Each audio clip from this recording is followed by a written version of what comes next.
এই গাড়িটার নাম হোন্ডা ইউনিকর্ন। এটা হচ্ছে মডিফাই করা একটা বাইক।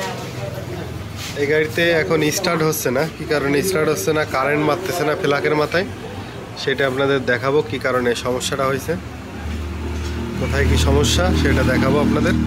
দেখতে থাকুন আমাদের ভিডিও। কয়েলটার থেকে মনে হচ্ছে সমস্যা হচ্ছে, কয়েলটা খুলবো আমরা এখনই। দেখেন কয়েলের অবস্থা কি। এগুলো হেডলাইট কয়েল, কিন্তু কয়েলগুলো আমরা পরিষ্কার করে আবার সেট করব। গাড়িতে পিক আপ কয়েলটায় মনে হচ্ছে শর্ট হয়ে গেছে, পিক আপ কয়েলটাকে চেঞ্জ করে দেব।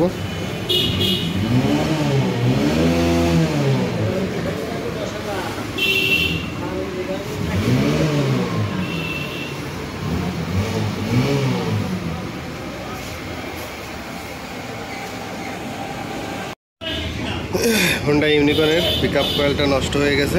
এই পিক আপ কয়েল পুরোনোটা, এটার কারণে আছে গাড়িতে কারেন্ট সাপ্লাই দিচ্ছিল না প্লাগের মাথায়, হাইড্রেশন কয়েল পর্যন্ত পৌঁছছিল না।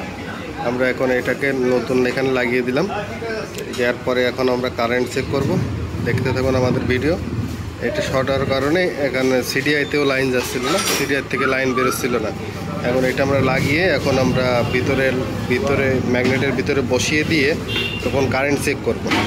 আপনারা ভিডিও দেখতে থাকুন। দেখেন এখন কারেন্ট মারতেছে কীরকম, চট করে মারতেছে। এটা সমস্যা ছিল, এইটার কারণেই সমস্যাটা হচ্ছিল মূলত। এই কারণে আছে গাড়িতে স্টার্ট হচ্ছিল না। আমরা তারগুলো সব লাগিয়ে দিছি, লাগানোর পরে দেখেন কারেন্ট কীভাবে মারে। সেলটা মারে দেখেন কারেন্টের স্পার্কিং, চড়াত করে কারেন্ট মারবে। এরকম মারলেই গাড়ি ঠিক মতন স্টার্ট হবে। ধন্যবাদ। গাড়িটার আমরা ট্যাঙ্কি ম্যাঙ্কি লাগিয়ে দেবো এখন।